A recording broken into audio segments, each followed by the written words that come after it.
Hi, I'm Phyllis from southernfrugal.com, and this morning we're getting ready to make some, I call them Merry Christmas cookies, and I want to show y'all something. This is one of my very old cookbooks, and these are different recipes.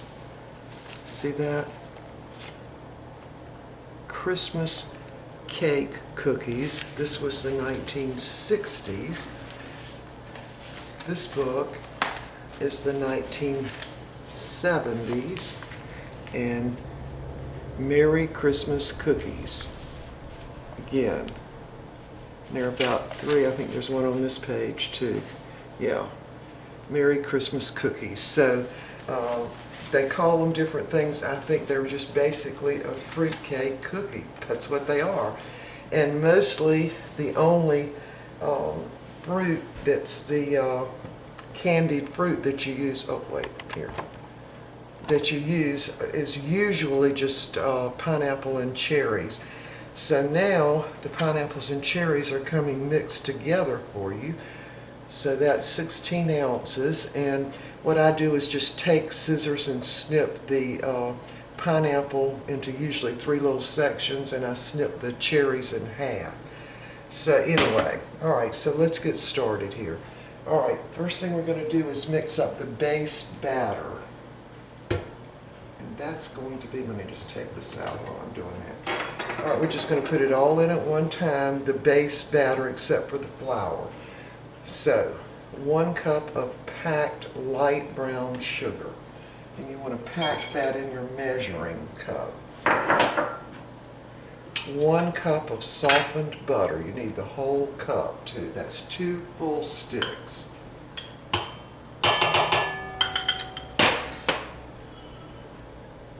3 large eggs.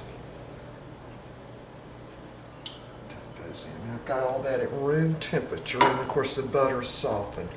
Now for the spices, I like to put those in with the butter or oil or whatever, Crisco, whatever kind of grease or oil I'm using.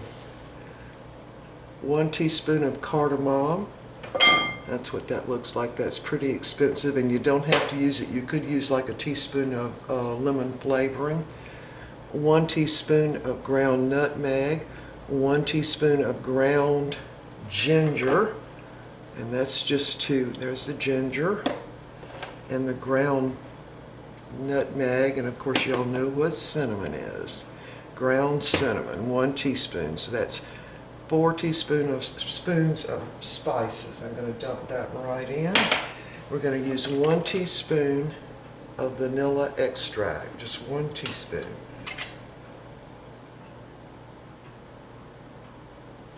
Okay, got all that in. Now I'm going to go ahead and turn this on and cream this, and once this gets creamed, we'll be back and put this together. We'll be back. Okay, my first ingredients are mixed up in the KitchenAid, and they are all creamed and puffed up. So we're going to just leave that sitting for a minute, and I want to show you this. I'm using 3/4 of a cup of, let me turn this down, 3/4 of a cup of chopped dried apricots, 3/4 of a cup of chopped dates. Now, mine were whole dates, so I had to chop them myself, and they're not coated with sugar, so everything kind of sticks together. And because of that, what I like to do, I'm going to go ahead and put my nuts in a much bigger bowl. And these nuts are 2 cups of pecans and 1 cup of English walnuts. And I just broke them up into, so the pieces are, about 1/4 of the nut, or 1/4 of the side of the nut, just rough chopped. I don't want them real little, I want them big chunks. Alright, so I'm going to put my dates in, well, let me get a spoon, and my apricots right in there with the nuts. And I'm doing that because they stick together so bad. So I'm just going to mix those in now. In fact, I'm going to just use my hands and make sure all these dates and apricots are separated, because you don't want a cookie with a great big clump of dates in it. So I'm just mixing those up.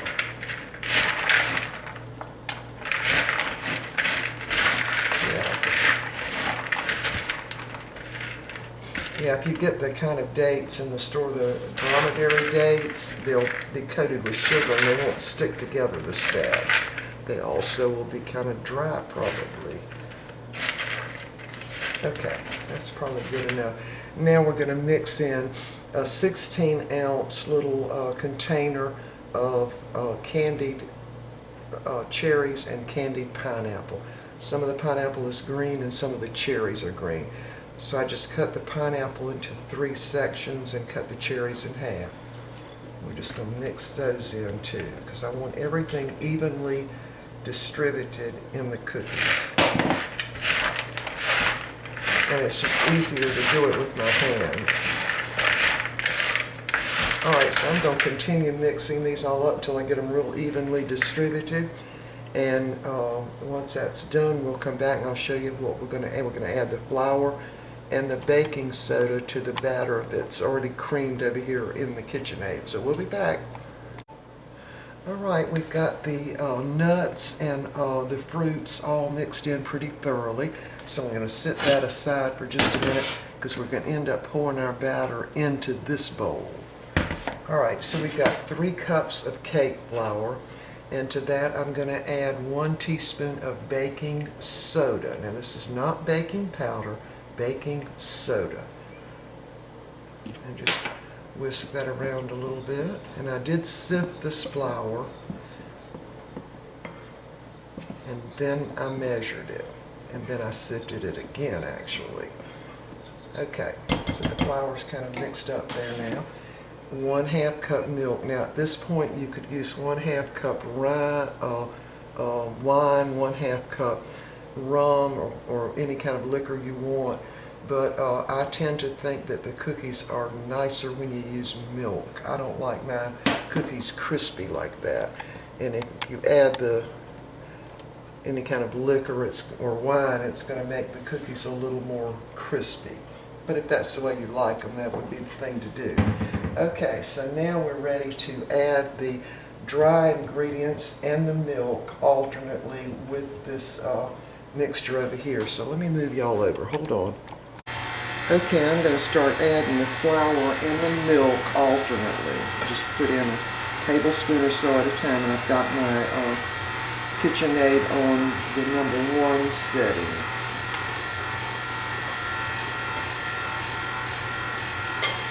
And I'm going to add a little of the milk.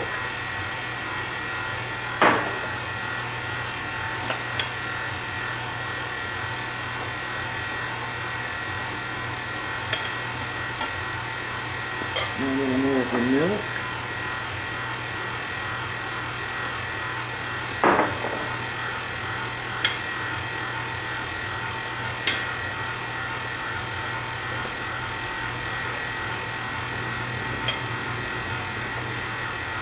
And we'll add the rest of the milk now.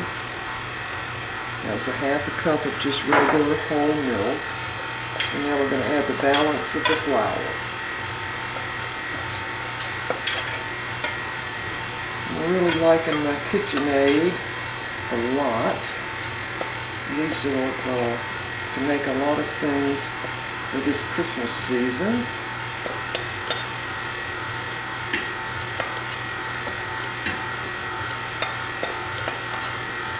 Okay, there it is, all added in together. I'm going to stop this and scrape down the bowl.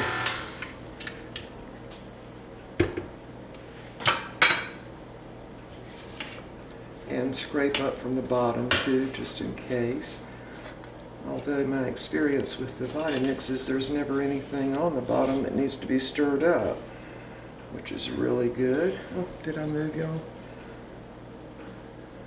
Alright, we're going to run it just a little bit more, get that flour off there. And we're ready to speed up a little bit, and then we're going to be ready. Alright, here we go.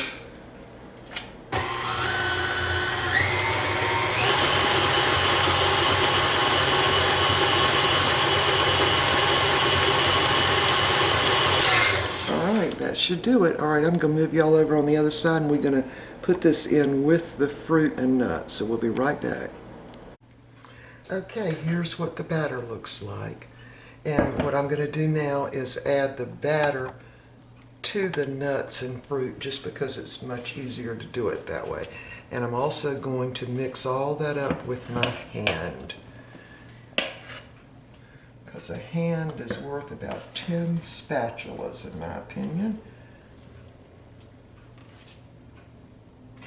In other words, it'll mix up much, much easier if you just stick your hand in there and start mixing.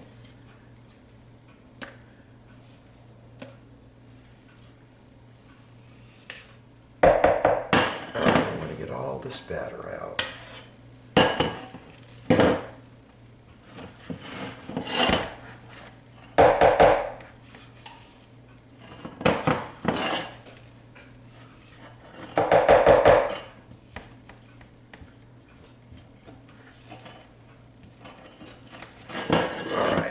About got it all.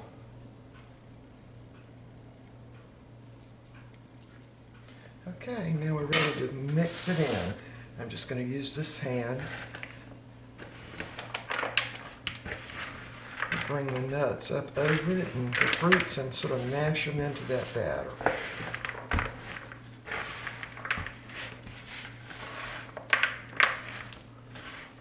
Now it's time to just spread your fingers out, put them in, and squeeze and go around. It's kind of like a real slow mixer.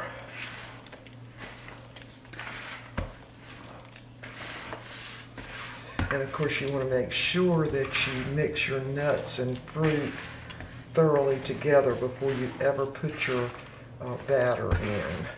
That'll make life much, much easier.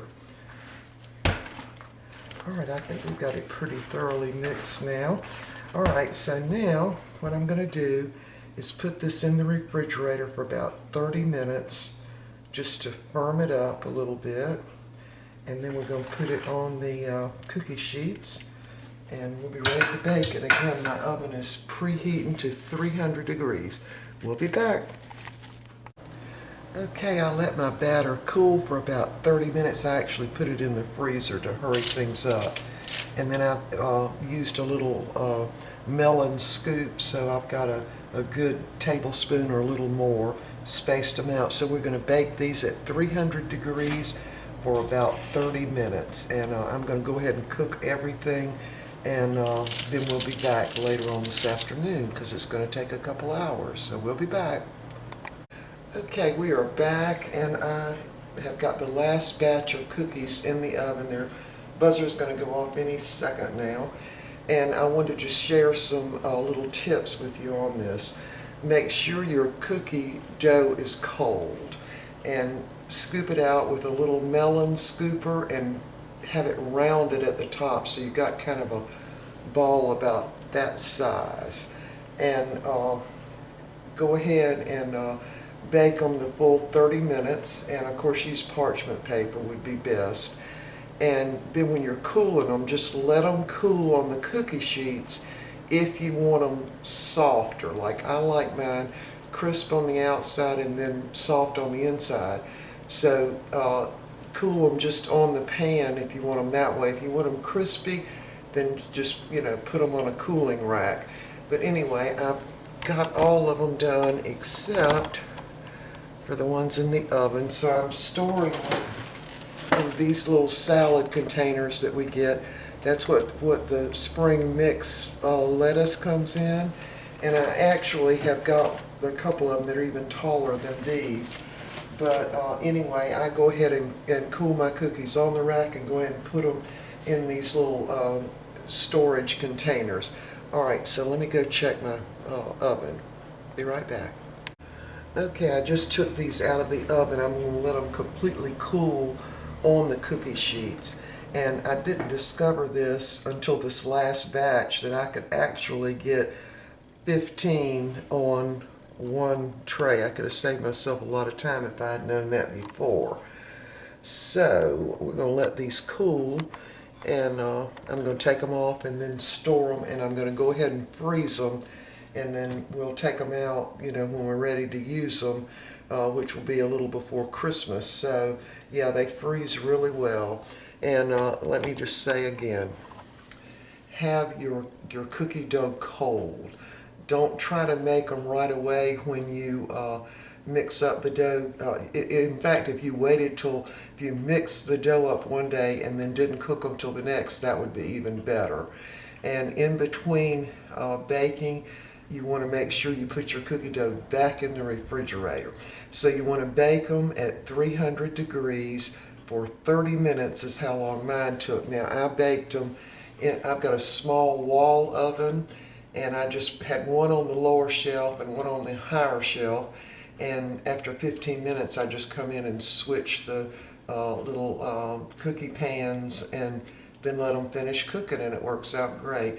And these do taste wonderful. I've already eaten like 3 of them. I think Mr. Bucky's eaten a couple of them. So we got to hurry up and let these cool, get them in the containers, and get them in the freezer. All right, we will see y'all next time. You see, can y'all tell it's dark outside? Yeah, because I ended up baking a couple of the cookie sheets, and then I had to fix our dinner, which we had, or our lunch really, about 3 o'clock, and then we had a bunch of other stuff to do, so I'm finishing up baking these tonight.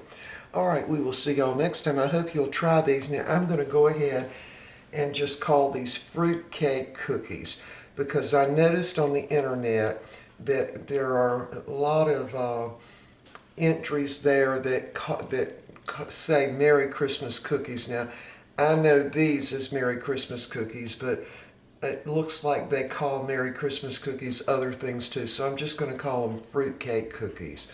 All right, in fact, I'll call them old-fashioned fruitcake cookies. That way they'll know that they're from, really the 1960s, maybe earlier, but that's when I was aware of them. All right, we will see y'all next time.